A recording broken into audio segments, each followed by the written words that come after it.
संघ के कार्य के 100 वर्ष पूरे करने वाले और इस निमित्त वर्षभर संघ ने जो कार्यक्रम आयोजित किए हैं उनका सूत्रपात करने वाले इस विजयादशमी उत्सव के निमित्त हम सब एकत्रित लोगों के बीच में आज के हमारे प्रमुख अतिथि महोदय भूतपूर्व राष्ट्रपति जी आदरणीय रामनाथ जी कोविंद,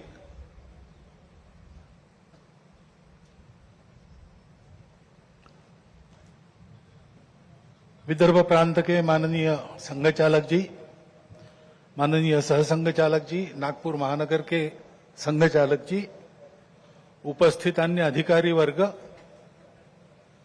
परम श्रद्धेय संतवृंद, आत्मीय स्वयंसेवक बंधु, नागरिक सज्जन एवं माता भगिनी,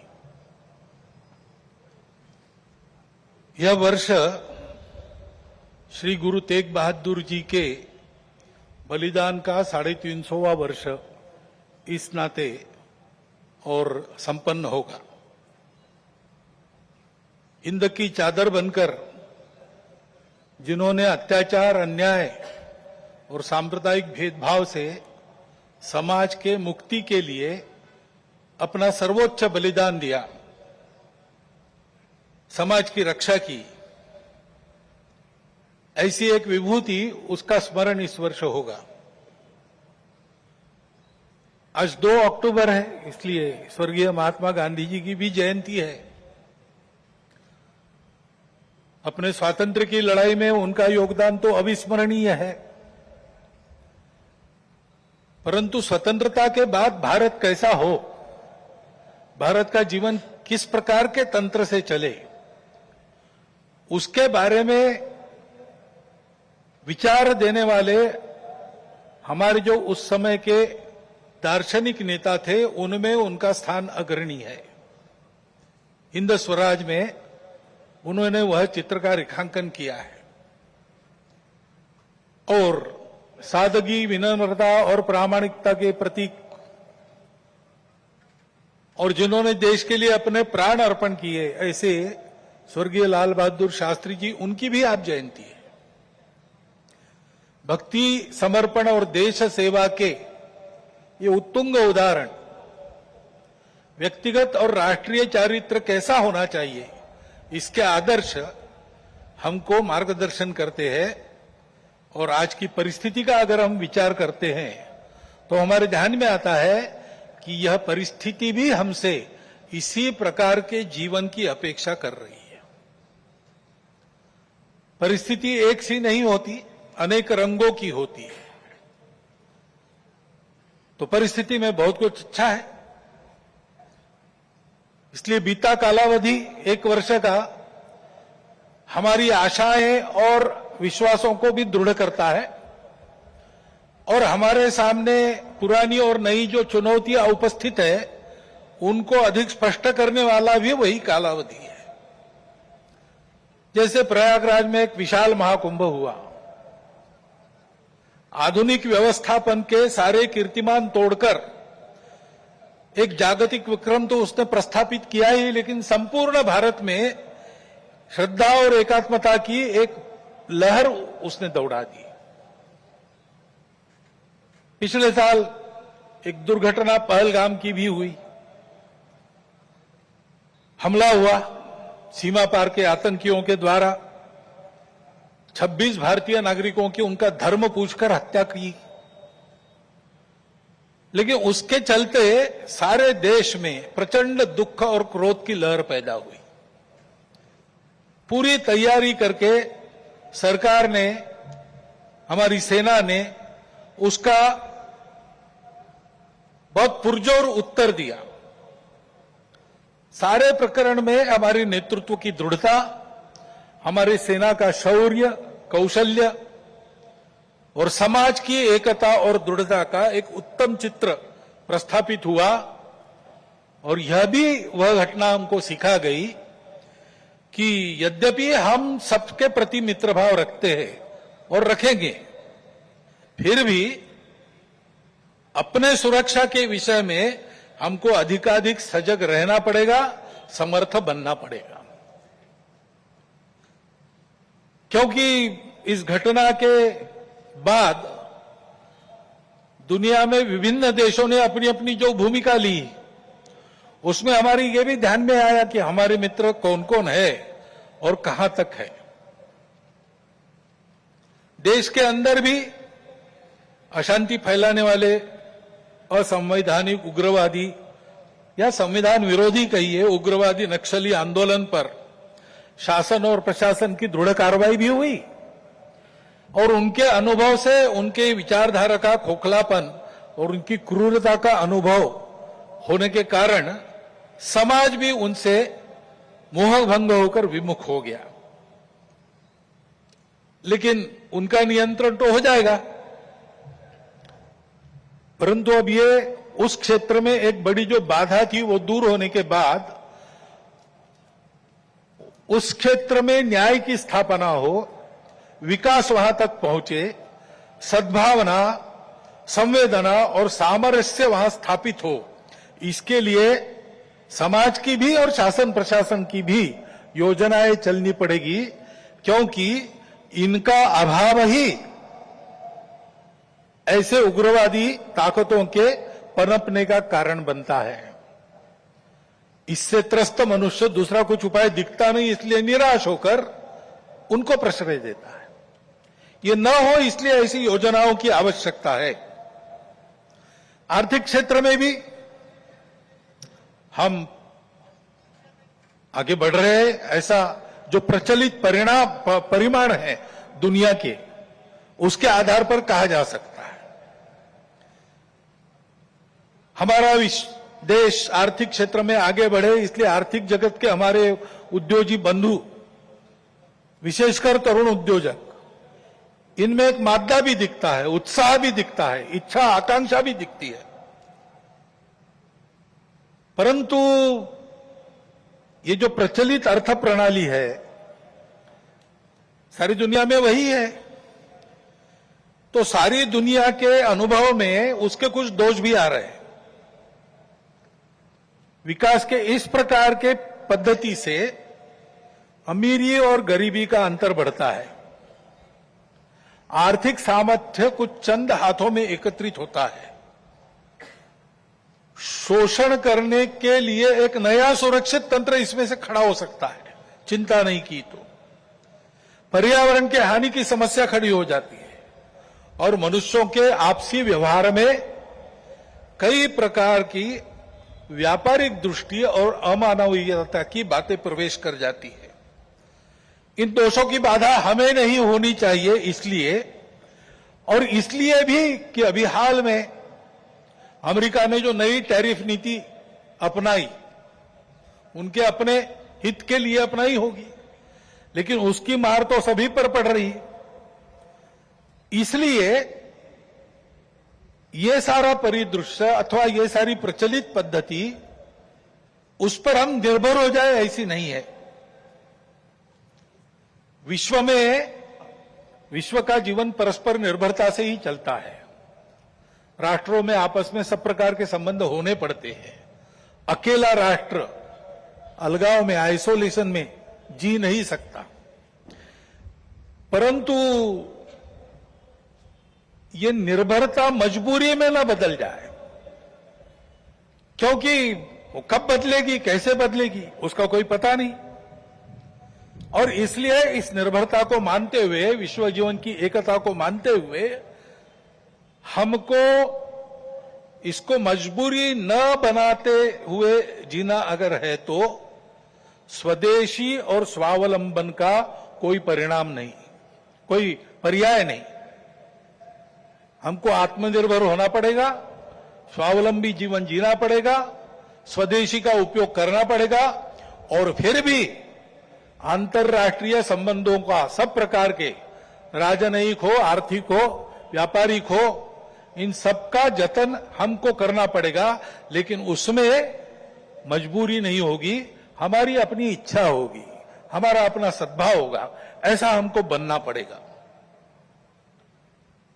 प्रचलित पद्धति जो है उसके दुष्परिणाम हमारे यहां भी दिखते हैं। अभी हाल में ही जो खबरें पिछले 1-2 साल से चल रही है, प्रत्यक्ष हम देख रहे हिमालय के क्षेत्र में कैसे चल रहा है। वर्षा का अनियमित होना तो सर्वदूर है, प्रकृति के प्रकोप भी बढ़ गए हैं, भूस्खलन होता है, अप्रत्याशित वर्षा होती है, हिम नदियां सूख रही है। ऐसे परिणाम गत 3-4 वर्षों में तीव्र होते चले जा रहे हैं। ये हिमालय हमारे लिए सुरक्षा की दीवार और दक्षिण पूर्व एशिया के लिए उसका पूरा जलस्रोत हिमालय से ही आता है। अगर प्रचलित विकास की पद्धति में से इन सारी बातों को और प्रोत्साहन मिलता हो होने के लिए, तो उस नीति का हमको पुनर्विचार करना पड़ेगा, क्योंकि हिमालय की आज की अवस्था एक खतरे की घंटी बजा रही है। प्राकृतिक उथल पुथल है तो जनजीवन में भी उथल पुथल दिख रही है। श्रीलंका में, बाद में बांग्लादेश में, बाद में नेपाल में, हमारे पड़ोसी देशों में भी हमने इसका अनुभव किया। अब कभी कभी हो जाता है, प्रशासन जनता के पास नहीं रहता, संवेदनशील नहीं रहता, लोकाभिमुख नहीं रहता, उनकी जनता की अवस्थाओं को ध्यान में रखकर नीतियां नहीं बनती, तो असंतोष रहता है। परंतु उस असंतोष को इस प्रकार व्यक्त होना, ये किसी के लाभ की बात नहीं है। अभी अभी प्रमुख अतिथि महोदय ने कहा, 25 नवंबर के भाषण की याद की, उसमें इस प्रकार के जो आंदोलन है जिसमें इतनी सारी हिंसा और विनाश होता है, डॉक्टर अंबेडकर साहब ने उसको ग्रामर ऑफ अनार्की कहा है। प्रजातांत्रिक मार्गों से भी परिवर्तन आता है, ऐसे हिंसक मार्गों से परिवर्तन नहीं आता है। एक उथल पुथल हो जाती है लेकिन स्थिति यथावत रहती है। पूरे दुनिया का अभी तक का इतिहास देख लीजिए, जब से ये उथल पुथल वाली तथाकथित रिवॉल्यूशंस, क्रांतियां आई, किसी क्रांति ने अपने उद्दिष्ट को प्राप्त नहीं किया। राजा के खिलाफ फ्रांस की राज्य क्रांति हुई, उसका परिणाम क्या हुआ? नेपोलियन बादशाह बन गया, वही राजतंत्र कायम रहा। इतनी सारी तथाकथित साम्यवादी क्रांतियां हुई, सब साम्यवादी देश आज पूंजीवादी तंत्र पर चल रहे हैं, जिसके खिलाफ क्रांति हुई। ऐसे हिंसक परिवर्तनों से उद्देश्य नहीं प्राप्त होता है, उल्टा इस अराजकता की स्थिति में देश के बाहर की स्वार्थी ताकतों को अपने खेल खेलने का मौका मिलता है। और इसलिए हमारे पड़ोसी देशों में जो उथल पुथल हो रही, ये हमारे ही देश है, वे हमसे दूर नहीं है। कुछ वर्ष पूर्व भारत ही थे, हमारे अपने हैं। उनमें इस प्रकार की अस्थिरता उत्पन्न होना, ये हमारे लिए, हम केवल उनके पड़ोसी हैं इसलिए नहीं, वो सब हमारे अपने देश है, इसलिए चिंता का विषय है। हितरक्षण से भी ज्यादा ये जो हमारा आत्मीयता का संबंध है, अपनेपन का संबंध है, उसके चलते ये चिंता होती है।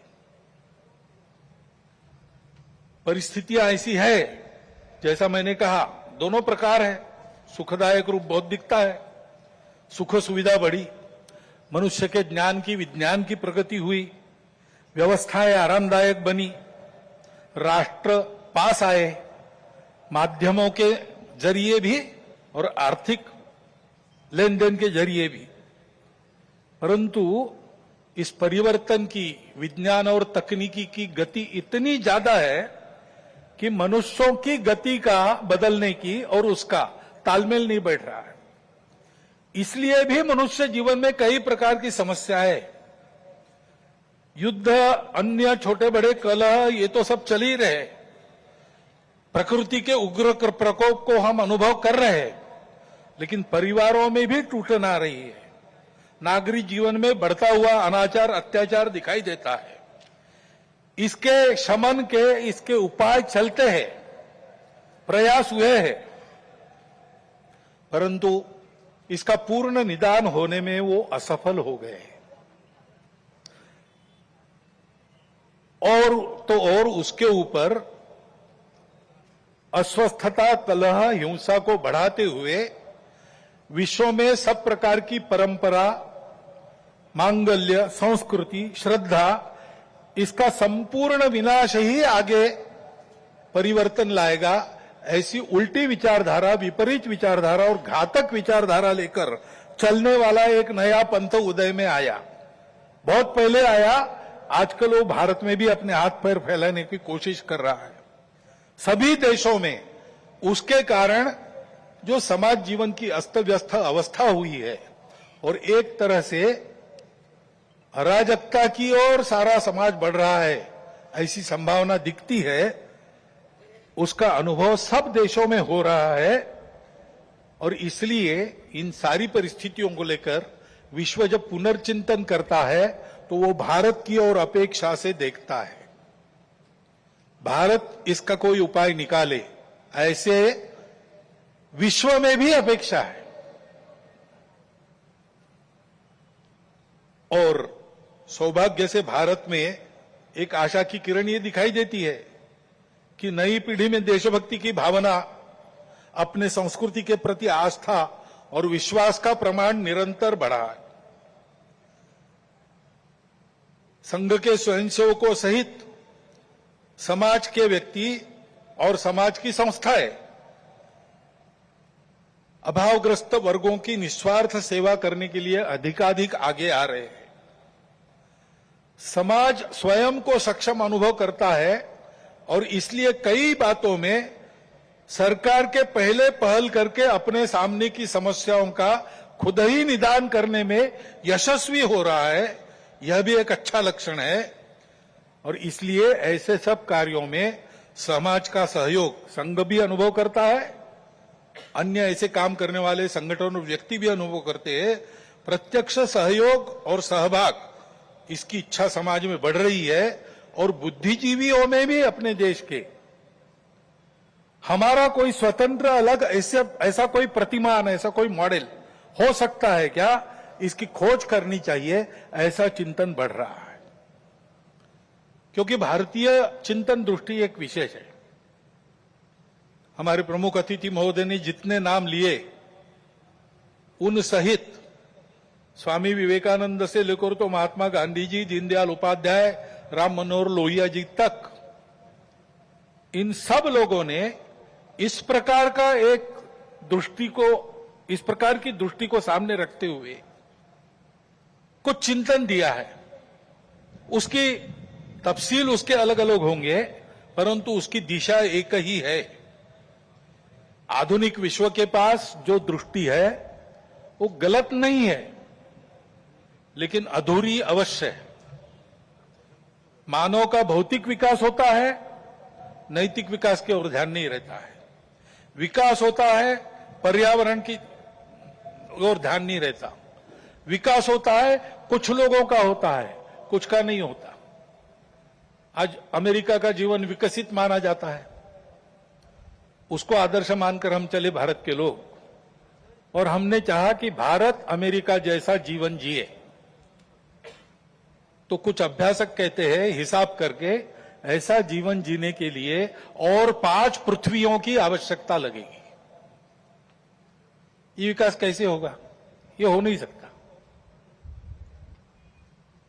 प्रगति के साथ साथ इसी के कारण नई नई समस्याओं को हम झेल रहे, जो प्राण संकट बन रही है। दृष्टि का अधूरापन ही इसके लिए कारण है। हमारी दृष्टि है, हमारी दृष्टि भौतिक विकास के साथ साथ मन, बुद्धि और आध्यात्मिकता का विकास कर सकती है, करती है। व्यक्ति के साथ साथ मानव समूह और सृष्टि का भी विकास साधने वाली हमारी दृष्टि है। मनुष्य की आवश्यकताओं, इच्छाओं के अनुरूप आर्थिक स्थिति, इच्छा पूर्ति हो सबकी, ऐसी व्यवस्था, उसके साथ साथ ही समूह के प्रति और सृष्टि के प्रति कर्तव्य बुद्धि और अपनेपन का साक्षात्कार व्यक्तियों में जगाने की शक्ति हमारी इस दृष्टि में है। सहस्रों वर्षों तक विश्व में इस दृष्टि के आधार पर हमने एक सुंदर, समृद्ध, शांतिपूर्ण, परस्पर संबंधों को पहचानने वाला और मनुष्य और सृष्टि का, मनुष्य और समूह का सहयोगी जीवन ऐसे प्रस्थापित किया था। आज विश्व के आवश्यकताओं की पूर्ति करते हुए उनकी समस्याओं का निराश करने का शाश्वत निदान देने वाली एक नई रचना को विश्व आवश्यक मान रहा है, भारत से अपेक्षा कर रहे हैं, और नियति शायद यही कार्य हम भारतवासियों से चाहती है कि हम अपने उदाहरण से विश्व को एक नया ऐसा रास्ता दें। संघ 100 साल से ये सारा चिंतन, इन सब महापुरुषों का चिंतन लेकर, संघ का चिंतन नया नहीं है, वो अपनी दृष्टि के आधार पर अपने यहां परंपरा से चलने वाला आज तक आया हुआ यहां तक चिंतन है। उस चिंतन को लेकर संघ 100 साल से काम कर रहा है। समाज जीवन के विभिन्न आयामों में, संगठनों में, संस्थाओं में, स्थानीय स्तर पर भी, व्यक्तिगत पहल से भी स्वयंसेवक सक्रिय है। समाज जीवन में सक्रिय ऐसे अनेक सज्जनों के साथ भी सहयोग और संवाद स्वयंसेवकों का चलते रहता है। इन सबका जो संकलित अनुभव है, उसके आधार पर संघ का कुछ चिंतन है। वो चिंतन आज के कार्यक्रम में आपके सामने रखना, ये मेरे भाषण का प्रमुख उद्देश्य है। पहली बात है कि विश्व की व्यवस्था में परिवर्तन तो आवश्यक है, विनाश टालना है तो अनिवार्य है, परंतु हम एक विपरीत व्यवस्था में इतने आगे बढ़ गए, सारी दुनिया आगे चली गई, हम भी आगे चले गए। अब एकदम अगर पीछे मुड़ेंगे तो गाड़ी उलट जाएगी। इसलिए इस गति से आगे बढ़ते बढ़ते हुए धीरे धीरे छोटे छोटे कदमों से हमको मुड़ना पड़ेगा, एक लंबा मोड़ लेके पीछे आना पड़ेगा। देश काल परिस्थिति का ध्यान रखते हुए हम अपनी समग्र और एकात्म दृष्टि के आधार पर अपना स्वयं का विकास पथ बनाकर विश्व के सामने एक यशस्वी उदाहरण रखेंगे, तब इस व्यवस्था का परिवर्तन प्रारंभ होगा। अर्थ और काम के पीछे अंधी होकर भाग रही दुनिया को धर्म की दृष्टि देनी पड़ेगी। वो धर्म पूजा नहीं है, वर्शिप्स नहीं है, वो धर्म खान पान रीति रिवाज नहीं है, वो धर्म इसके परे सबको जोड़ने वाला, सबको उन्नत करने वाला, सबको साथ लेकर चलने वाला, प्रजा की, सृष्टि की धारणा करने वाला धर्म है। उस धर्म का मार्ग हमको अपने उदाहरण से विश्व को देना पड़ेगा। भारतवर्ष को ऐसा होना ही पड़ेगा, ऐसे संघ मानता है 100 साल के अनुभव के बाद। अब संपूर्ण देश को ऐसा खड़ा करना है, लेकिन व्यवस्था है उसको नहीं बना सकते। व्यवस्था बनाने वाला मनुष्य होता है, समाज होता है, वो जैसा है वैसी व्यवस्था बनाएगा। कहते हैं प्रजातंत्र में अंग्रेजी में एक वाक्य, people get the government they deserve. तो ये नहीं है कि सारा कुछ जिम्मा उन पर है, उनकी समीक्षा करके स्तुतियां, उनकी निंदा हम करते रहे, ऐसा नहीं होता है। जैसा समाज है वैसी व्यवस्थाएं चलेगी, और इसलिए समाज के आचरण में परिवर्तन आना चाहिए, तब व्यवस्था में परिवर्तन आता। वैसे भी कोई स्थापित व्यवस्था अपने को स्वयं को बदलने की इच्छुक नहीं रहती, और अपने को स्वयं को बदलने का उसका सामर्थ्य भी नहीं रहता, क्योंकि वो स्वयं को नहीं बनाती, समाज उनको बनाता है। ये सामर्थ्य समाज के पास रहता है। समाज को अपने आप को नए आचरण में ढालकर खड़ा होना पड़ता है। ये व्यवस्था परिवर्तन की पूर्व शर्त है, और समाज के आचरण के परिवर्तन जो आता है वो भाषणों और पुस्तकों से नहीं आता। प्रबोधन तो करना ही पड़ता है, लेकिन प्रबोधन करने वालों को स्वयं जो परिवर्तन चाहते उसका उदाहरण बनना पड़ता। अपने व्यक्तिगत जीवन में, सामाजिक जीवन में, राष्ट्रीय जीवन में, अपने स्वयं के परिवार के जीवन में, अपने आजीविका के कार्य में हम उस परिवर्तन का उदाहरण बनकर जिए। और ऐसे जो उदाहरण स्वरूप व्यक्ति होते हैं, जिनके जीवन में पारदर्शिता है, निस्वार्थ बुद्धि है, जिनके पास प्रामाणिकता है, संपूर्ण समाज को अपना मानकर जिनका जीवन व्यवहार उस समाज के हित के लिए चलता है, ऐसा स्थानीय नेतृत्व देने वाले व्यक्ति होने पड़ते हैं। इसलिए उन व्यक्तियों का निर्माण करना पड़ता है। और इसलिए संघ का अनुभव है, व्यक्ति निर्माण से समाज परिवर्तन और समाज परिवर्तन में से व्यवस्था परिवर्तन, यही देश में और विश्व में परिवर्तन लाने का सही तरीका है। हर समाज में यही अनुभव है, ऐसा ही होता है। सब प्रगत देशों का इतिहास देखिए, आधुनिक इतिहास देखिए, ऐसा ही हुआ है। ऐसे व्यक्ति निर्माण करने की समाज की व्यवस्थाएं रहती है। हर एक राष्ट्र में, हर एक समाज का अपना एक पारिवारिक जीवन का तरीका था। अब लगभग सब जगह ध्वस्त हो गया, केवल भारत में बाकी है।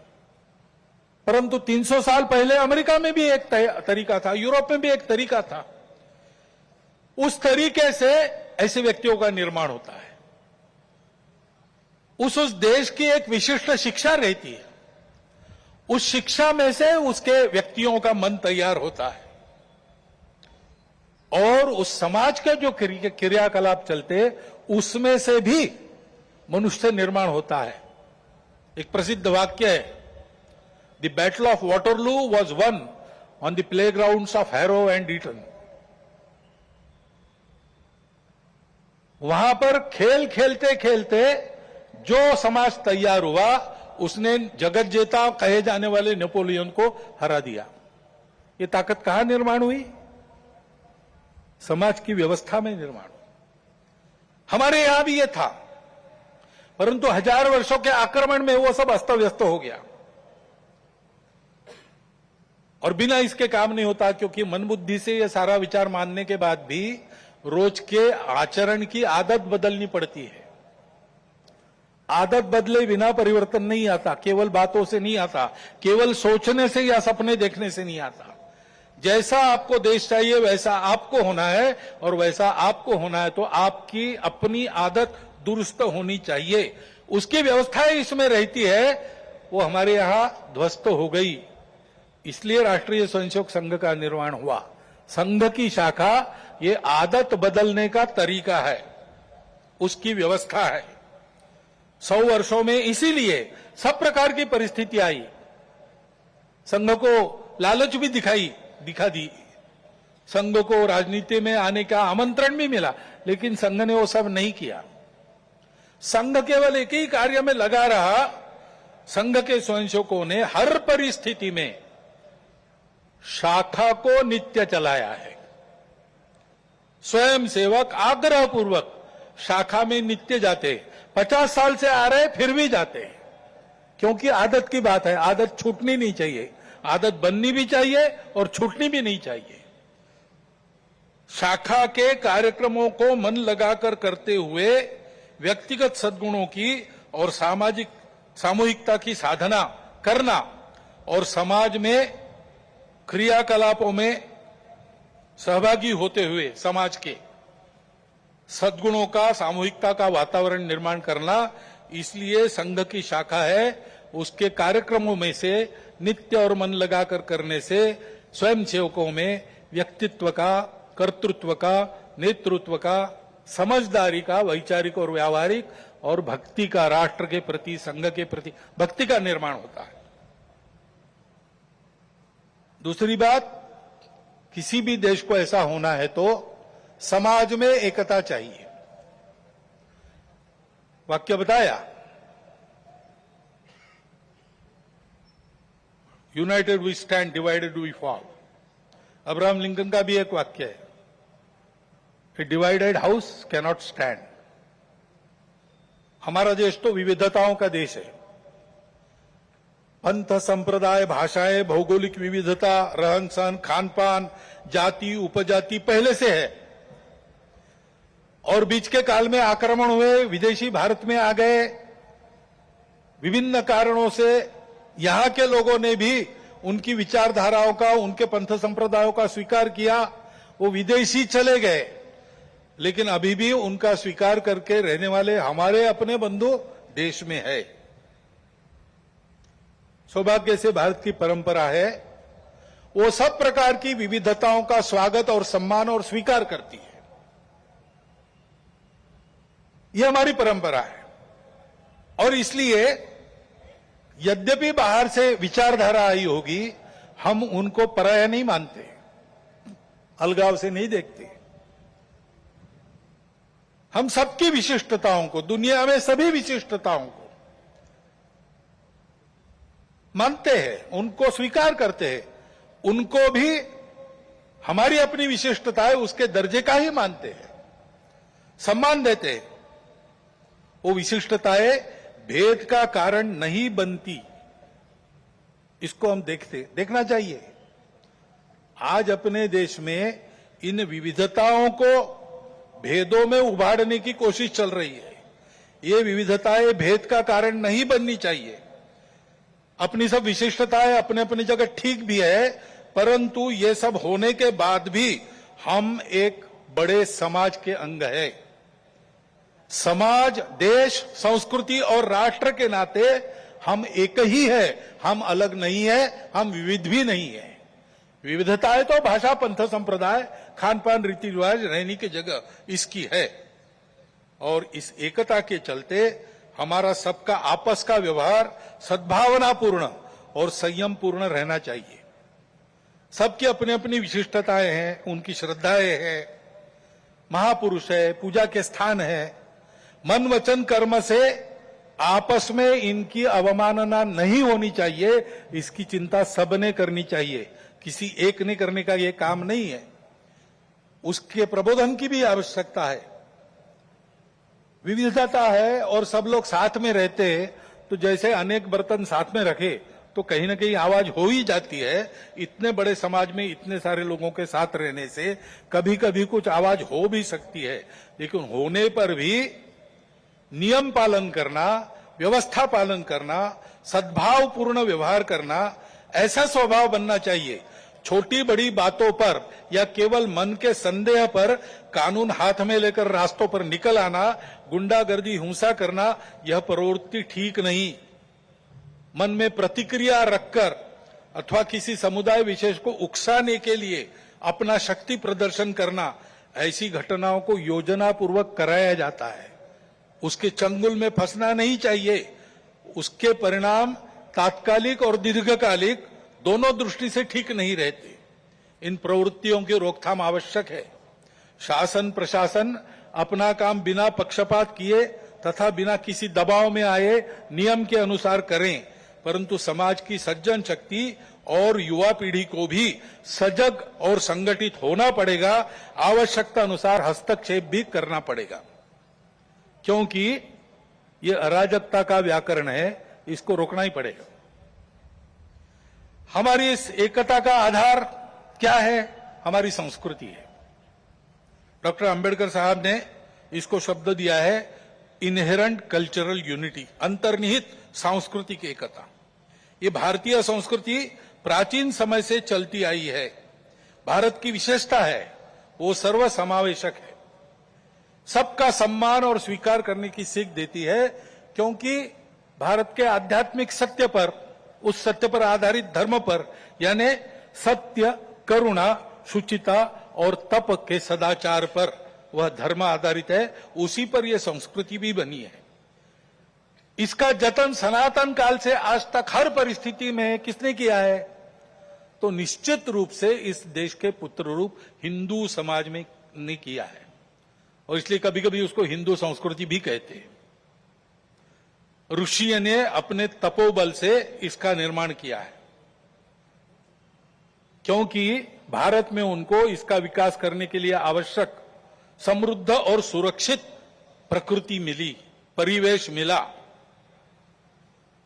और पीढ़ी दर पीढ़ी इसको सरसाने के लिए, आगे पहुंचाने के लिए, इसकी सुरक्षा के लिए पूर्वजों ने परिश्रम किया है, त्याग किया है, बलिदान दिए।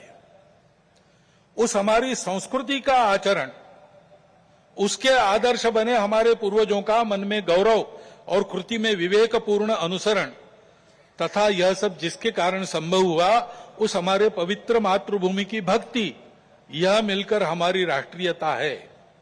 विविधताओं के संपूर्ण स्वीकार और सम्मान के साथ हम सबको एक माल में मिलाने वाली यह भारतीय संस्कृति, यह राष्ट्रीयता है।